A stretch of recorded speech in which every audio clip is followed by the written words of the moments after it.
अभी तक हमने अपने इस कार्यक्रम में हमारे आचार्य गणों गुरुजनों के उद्बोधन में अपने लिए आशीर्वचन से स्नेह को ग्रहण किया। आगे हम एक दूसरे को भी सुनेंगे। परंतु जिन भवनों के कक्षों में बैठकर हमने ज्ञानोपार्जन किया, जिन गलियारों में हम बैठकर भोजन करते थे, जिन वाटिकाओं में हम खेलते कूदते थे, उन 3 मुख्य भवनों का हमारे बारे में क्या चिंतन होता अगर वे बोल पाते। उस चिंतन को शब्द एवं स्वर मैंने दिए हैं। आइए एक बार हम अपने भवनों के उद्बोधन को सुनते हैं। मैं विद्यालय का सबसे ज्येष्ठ भवन, कभी राजे महाराजाओं की आरामगाह हुआ करता था। मेरे अस्तित्व का होना तब धन्य हो गया जब मुझे ज्ञानोपार्जन के केंद्र हेतु समर्पित किया गया। वर्ष 1981 मेरी वृद्ध दीवारें पुलकित हो उठी जब मेरे विशाल दरवाजे से माँ सरस्वती के प्रवेश ने मेरे कक्षों को ज्ञान की सुगंध से सुवासित कर दिया। मेरे प्रांगण में तुम्हारे छोटे छोटे कदम एवं दीवारों पर तुम्हारे नन्हे नन्हे हाथों के स्पर्श से मेरी दीवारें जीवंत हो गई। तुम्हारे विद्यालय के पहले दिन मैंने तुम में से कुछ को हंसते देखा, कुछ को रोते देखा। तुम्हारे कंठ से निसृत वर्णमाला की पहली गूंज आज भी मुझ में विद्यमान है।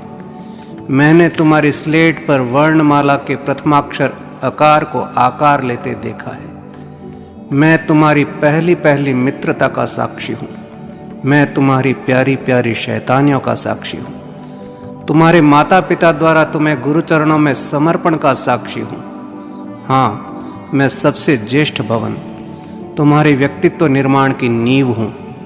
तुम्हारे शैक्षणिक जीवन का आदि मैं हूँ। सच कहूँ तो राजे महाराजाओं से नहीं, अपितु तुम बच्चों के लिए मेरा होना ही मुझे गौरवान्वित महसूस कराता है। समय के तेज बहाव में तुम मुझसे भले ही कहीं दूर चले गए, परंतु मैंने आज भी तुम्हारे जीवन की पहली पहली स्वर्णिम यादों को अपने कण कण में संजोया है। जब कभी समय मिले तो मेरी वृद्ध दीवार को स्पर्श करने जरूर आना। आप सभी सर्वदा आनंद में रहें। मेरा शुभाशीष सदैव आप लोगों के साथ है। धन्यवाद।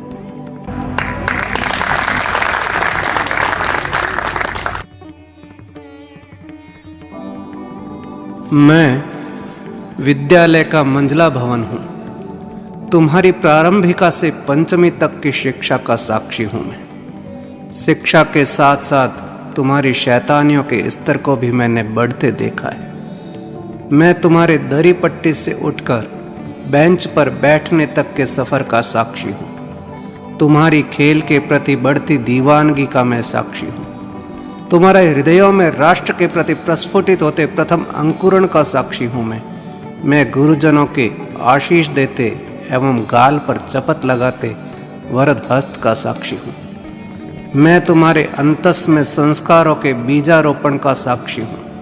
बाल्यावस्था की दहलीज लांग तुम्हारे किशोरावस्था में प्रवेश का साक्षी हूँ मैं। मेरे कक्ष, मेरी गलियारे, मेरी वाटिकाएं तुम्हारी उपस्थिति को आज भी महसूस करती हैं। जीवन की आपाधापी से जब जब फुर्सत मिले तो मुझसे मिलने जरूर आना।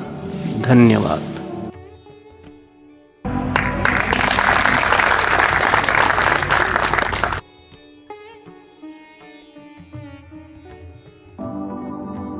प्रिय बच्चों, मैं विद्यालय परिवार का सबसे कनिष्ठ भवन हूँ।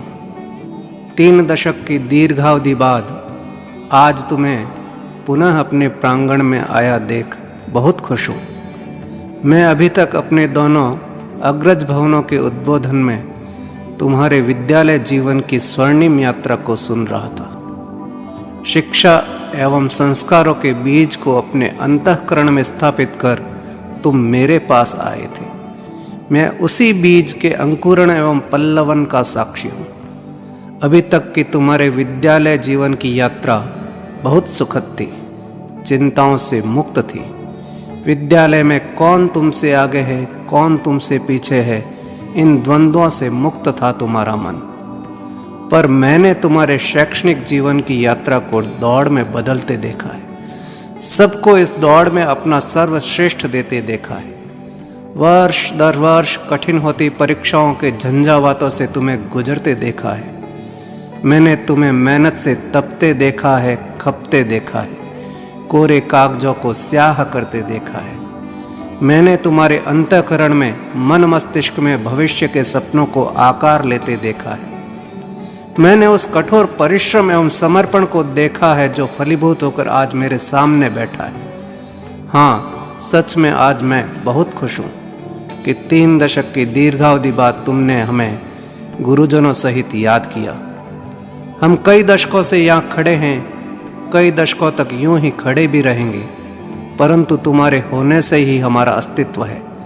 हाँ, तुम प्रिय विद्यार्थियों के होने से ही हमें 4 दीवारों एवं कक्षा कक्ष समूह से निर्मित भवन के न्यूनतम स्तर से विद्या के मंदिर होने का परम पद प्राप्त होता है। आप सभी ने हमें याद किया, इस कृतज्ञता के लिए हम आभारी हैं। जिव्यासु शरदः शतम्। धन्यवाद।